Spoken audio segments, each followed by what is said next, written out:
killer, Kyle Rittenhouse, has a new video game that in the game you kill fake news turkeys. Hi, I'm Kyle Rittenhouse. You might know me as the guy who was recently acquitted from all charges in the Kenosha self-defense case. From the very beginning, I did nothing wrong. But that didn't stop the media from smearing my name. It's time to fight back against the fake news machine. This is why I'm launching the Kyle Rittenhouse Fake News Turkey Shoot video game.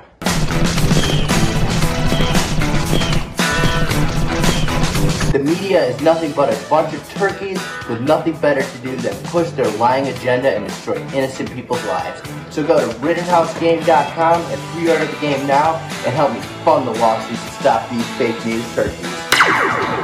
It's the fake news turkey shoot. Got a laser gun going pew pew pew. Filing lawsuits. And we about to bankrupt the fake news. Go to RittenhouseGame.com. Pre-order now.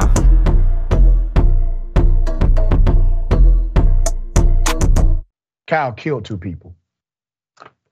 That monstrous SOB took the life of 2 individuals. He traveled to a location. He brought a gun.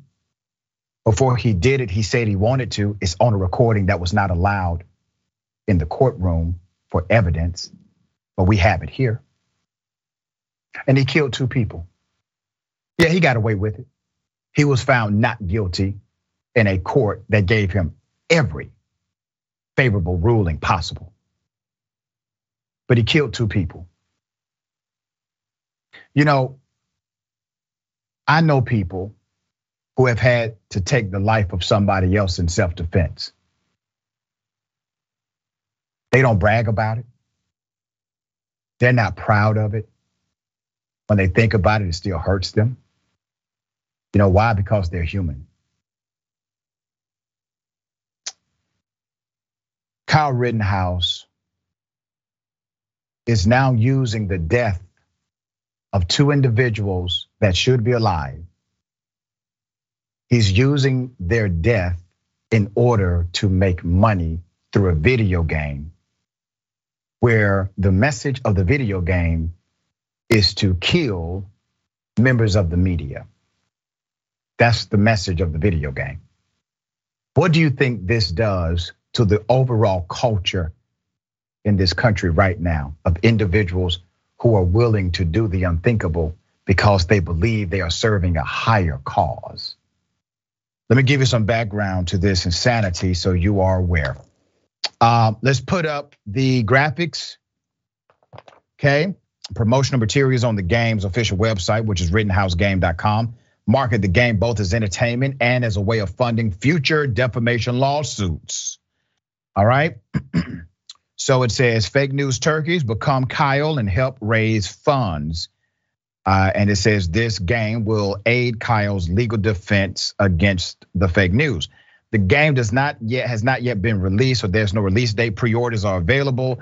They are trying to sell this for $9.99. Mint Studios, the game's developer, remember that, Mint Studios, uses the game website to portray itself as an opponent of censorship and deplatforming. So Mint Studios, all right, LLC, all rights reserved. Mint Studios is the leading game development studio ready to serve any large scale games for influential people in serious worldly issues, battling against the fear or worry of removal. We put privacy first and refuse to deplatform any legal content.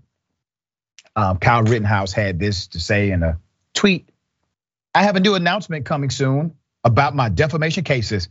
Keep an eye on Fox News and TMAP.org for more this week. All right, that's called the Media Accountability Project. Let's also highlight how they exploit the Black community. So naturally, we heard the urban hip hop twist in his sick ass video game. But would you believe me if I told you that this white male anti-Black Lives Matter killer literally quotes Malcolm X to defend what he's doing? Here it is. It says the media is the most powerful entity on earth. They have the power to make the innocent guilty and to make the guilty innocent, and that's power. Malcolm X. He's using a quote from Malcolm X that in context was referencing how narratives have been created against black males in particular, not white ones. Dan, thoughts here? Once the right wing was able to see how Kyle Rittenhouse was willing to play ball with their games and their tactics, I mean, they saw what they could do, honestly, what they weren't able to do with George Zimmerman. I mean, I thought people would be upset with that after the Trayvon Martin case, where he was basically able to walk free, where he was doing things like going to events and posing with his gun. And I think he even auctioned it off at one point, the gun he used to kill Trayvon Martin. We thought that was like an audacious level of just flaunting, getting away with killing someone, but the legal system rules it that it's justified for whatever reason. That doesn't make it morally just. That doesn't make it just for people's public opinion and that they're allowed to have in this country with a First Amendment. But nevertheless, the right wing was leading up to the verdict, and immediately after, they had Tucker Carlson original specials and interviews with all of their pundits. And he's been working with those kinds of people to become a provocateur, to do things like quote Malcolm X while making a video game about his actions during a Black Lives Matter rally, when we very clearly know what side Brother Malcolm would have been on this matter. Right, exactly. So yeah, it's very, you never think you will find the bottom with the right wing, with Republicans in general. But Kyle Rittenhouse keeps giving it every single day his best try to find a new bottom. And you got to think about how extreme it's getting. They went from quoting Dr. King out of context to quoting Malcolm X out of context. Like this is seriously de-evolving at a record pace.